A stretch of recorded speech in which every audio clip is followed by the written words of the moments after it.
안녕하십니까. 감출 수 없는 운명 15번째 시간. 오늘은 부인과 자식이 합세해 이혼 소송 중인 남자분 사주로 여러분과 같이 사주 속에 감춰진 운명을 찾아보도록 하겠습니다. 먼저 어떤 내용인지를 말씀드리고 사주풀이를 해보도록 하겠습니다. 어느 날 연세가 꽤 있으신 남자분께서 전화로 상담 예약을 하시고 정해진 날 상담을 오셨습니다. 연세가 있으시지만 상당히 꼬장꼬장하고 고집이 있는 관상입니다. 상담 오신 주제를 여쭈니 푸념하시듯 일사천리로 말씀을 하십니다. 선생님, 제가 평생을 가정을 위해 헌신하면서 열심히 살아왔는데 글쎄 뉴스에서만 접해본 황혼이혼이란 말이 마누라한테 나올 줄 몰랐습니다. 80이 넘은 지금 이혼을 해달라는 마누라가 어처구니가 없고 괘씸해 이혼을 안 해주고 있었더니 이혼 소송을 걸어와 소송 중에 있습니다. 정말 억울하고 창피해 내 팔자가 어때서 이런 일을 당하는지 알고 싶고 또 이혼을 할 사주인지 알고 싶어 왔습니다. 라고 말씀하시네요. 저는 이분 사주를 보고 한 말씀을 드립니다. 어르신, 죄송하지만 어르신은 사모님뿐만 아니라 자식들도 어르신을 싫어하시겠네요. 소송에 아마 자식들도 어머니 편을 들고 있겠네요. 사모님과 자식과 인연이 없는 사주입니다. 라고 말씀드렸더니 화를 내시면서 이렇게 말씀하십니다. 맞습니다, 선생님. 마누라하고 자식들이 다 필요 없어요. 그렇게 지들을 위해 희생한 나에게 어떻게 마누라하고 자식이 합세해서 소송을 걸었는지 괘씸하기만 합니다. 라고 말씀하시네요. 이 사주가 상담 오신 어르신 사주입니다. 여러분도 여러분 나름대로 제가 왜 부인뿐만 아니라 자식 덕도 없다는 말을 했는지 풀어보시기 바랍니다. 이분이 오실 때가 2017년 정유년이었습니다. 저는 이분 사주를 보고 이런 생각을 합니다.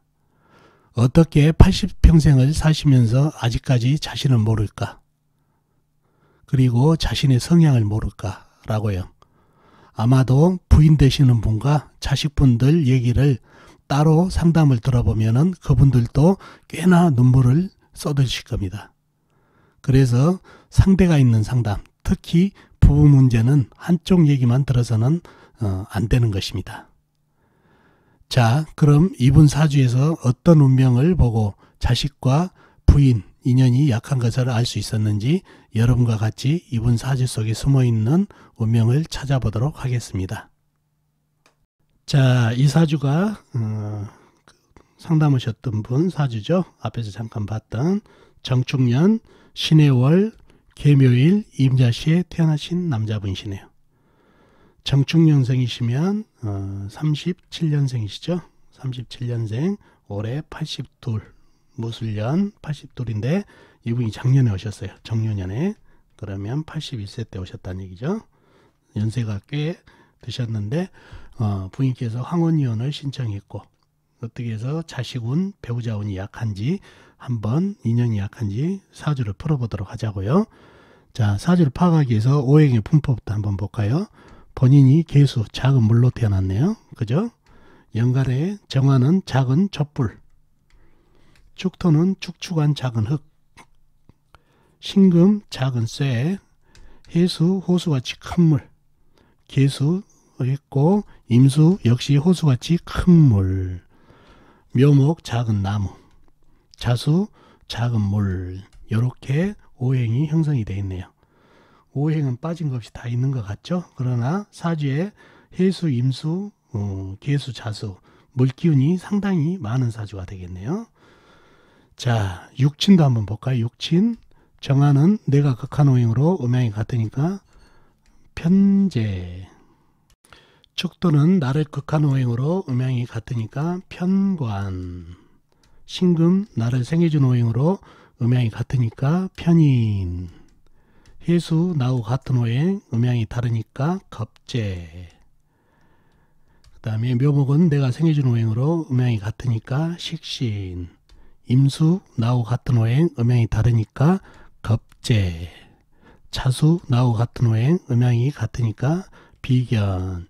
요렇게 육친이 형성되어 있네요. 사주에 상당히 비견급제들이 많죠.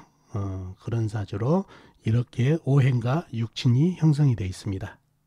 자, 사주의 형국을 파악하기 위해서 좀 더 깊이 들어가 볼까요? 자금을 개수가 해월에 태어났네요.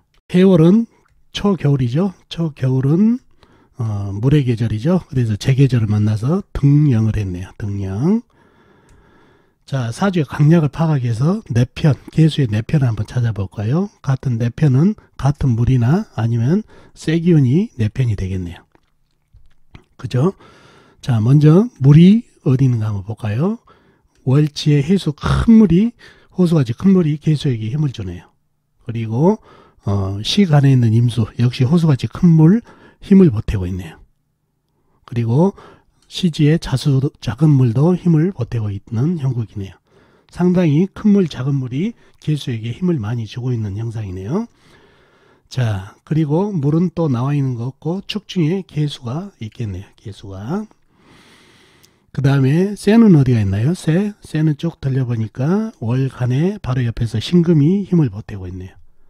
그리고 나와 있는 건 없고 축 중에 신금이 또 힘을 보태고 있는 그런 형국이네요. 남의 편은 묘목, 축토, 정화 이런 오행이 남의 편이 되겠네요.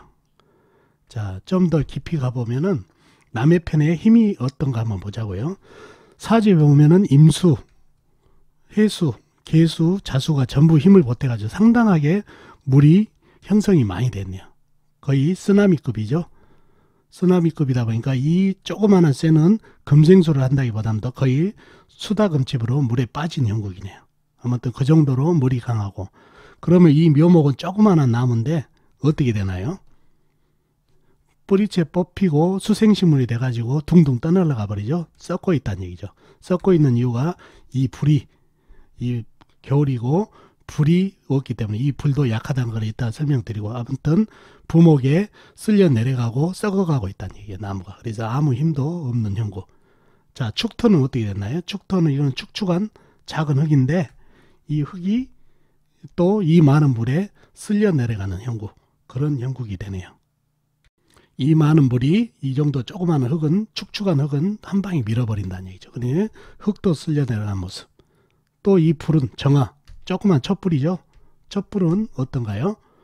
불이라는 것은 나무에 생조가 있어야 되는데 이 나무는 젖어 있고 멀리 떨어져 있고 해중 간목도 있지만은 역시 젖어 있어서 큰 나무 작은 불에다 던져봐야 타지도 않는다는 얘기죠. 그리고 이 흙이 물을 좀 막아주면 좋을 텐데 이 흙도 흙탕물이 된 상태. 그래서 이 정화 조그만 불은 거의 꺼졌다는 얘기죠. 그리고 이 많은 물을 갖다 막을 짝이 없어서 바로 직격탄으로 수국화가 들어가가지고 이 불도 꺼졌다는 얘기예요. 그러면 남의 편이라고는 전부 무늬만 있네요. 정화 꺼졌고 축토 흙탕물 됐고 묘목 쓸려 내려가고 썩었고 오로지 이 사주에서 물만이 존재하는 그런 사주가 됐네요. 그죠? 자, 그러면은 이분이 부인, 그 다음에 자식하고 인연이 없다는 얘기예요. 자, 부인은 재성을 찾아봐야 되겠죠. 재성이 어디 있나요? 여기 정제가 있죠. 정제가 있어요. 정제가 아니라 편제죠. 편제가 있다는 얘기죠. 편제가 부인이 되는데 재성이 부인이니까 이 많은 물이 아까 뭐라고 그랬죠? 한 방에 꺼버렸다고 그랬죠. 이 불은 꺼졌다는 얘기예요. 그러니 부인이 한 방에 날아간 형국이에요. 그러니 부인과 인연이 없는 사주. 그리고 자식하고도 인연이 없는 사주라고 그랬죠. 제가 어디가 있나요? 축토. 관이, 나를 극하는 오행이 관이 자식이죠. 그러면 관이면 흙이라는 얘기예요. 이 축토. 물론 해중에 무토도 있겠지만 이 흙들이 이 많은 물기운에 쓰나미에 흙탕물이 돼가지고 쓸려 내려간 그런 형국이다 보니까 자식과도 인연이 없는 그런 형국이 됐다는 얘기예요. 거기에다가 그런 형국에다가 일지하고 시지를 보니까 자묘 형살이 잡혀 있네요. 그러니 자식, 그 다음에 부인이 형살로 잡혀 있으니까 부인 자리가, 자식 자리와 부인 자리가 형살로 잡혀 있으니 부인하고 자식하고 인연이 없는 그런 사주가 됐다는 얘기예요. 자, 사주에 나온 형국도 그러지만 이분 성격, 성향이 또 문제란 얘기예요. 이런 사주에 나타난 형국이 자식하고 부인하고 인연이 없겠지만은 이 사주 보면은 다른 오행들이 무늬만 있지 없는 상태고 전부 비겁이 판치는 그런 사주예요. 자, 비겁이 많으면 뭔가요? 자기 주장이 강하고, 그 다음에 자신만이 옳다고 상당히 이기주의가 된다는 얘기예요. 특히 식상이 설기가 약한 사주들은 더더욱 그런다는 얘기예요. 사주에 식신이 있지만 이 나무로는 설기가 안 되는 그런 형국이다 보니까 이 식신이 있으나만 하다 보니까 이 물로만 똘똘 묵혀 있다 보니까 아집, 본인만이 옳다, 이기주의 이런 성향이 나타나다 보니까 가정적으로 그러잖아요.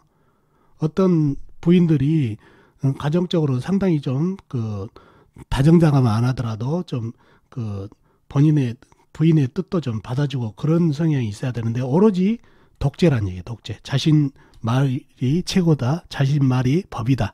이런 성향을 갖고 있어서 상당히 부인으로서는 피곤하다는 얘기죠. 그래서 이 연세 때 사시는 여자분들은 자식 보고 살았을 거란 얘기죠. 성격. 그런데다가 이렇게 강한 사주들은 본인이 의뢰 독재를 하고 아집을 부린다는 것을 몰라요. 자신이 생각하는 것이 다 옳다고 생각하기 때문에. 그래서 이렇게 비겁이 강하고 이런 강사주들은 사주 상담을 오게 되면은 어떤 답을 얻기 위해서 온 것이 아니라 자신이 생각하는 게 옳다는 것을 확인차 오신 분들이 많다는 얘기예요. 그래서 상담하기가 상당히 까다로운데 이분 역시 마찬가지라는 얘기죠. 이런 성격을 갖고 있다 보니 부인들이 또 자식들한테는 또 다정다감했겠어요? 아니지. 근데 본인은 그거를 자신은 할 만큼 했다고 생각하거든요. 근데 상대가 느끼기에는 이 성격이 정말 맞추기 힘든 강한 성격이다가 이기주의지, 자신만 생각하지, 자신이 독재하지. 근데 그거를 자신이 모르다 보니까 상대는 피곤하지만 상대가 무서워서 얘기를 못 한다는 얘기죠. 그러다가 나이가 이제 들고 황혼에 들다 보니까 이분 기운도 빠지고 반대로 이제 이 자식들이라든가 부인 되신 분이 힘이 이제 강해졌다는 얘기예요. 그래서 이제 대응을 할 수가 있어서 이혼을 하자. 요렇게 나온 거란 얘기죠. 그래서 제가 요런 성향, 이분의 성향 때문에라도 상당히 이혼수가 깊은 사주라고 판단을 했습니다. 그리고 80편생 자신의 성향을 모른다는 것을 제가 마음속으로 생각했던 게 이러한 성향 때문에 그렇습니다. 그래서 사주에 나와 있는 성향도 중요하지만 이분의 성격도 이러한 육친떡, 부인과 자식 간의 관계를 상당히 약하게 하는 그런 사주팔자가 됐습니다. 어떻습니까? 여러분도 그러한 운명을 보셨나요? 오늘 사주풀이 도움이 되셨나 모르겠습니다. 도움 되셨으면 좋겠네요. 다음 시간에 뵙도록 하겠습니다. 안녕히 계세요.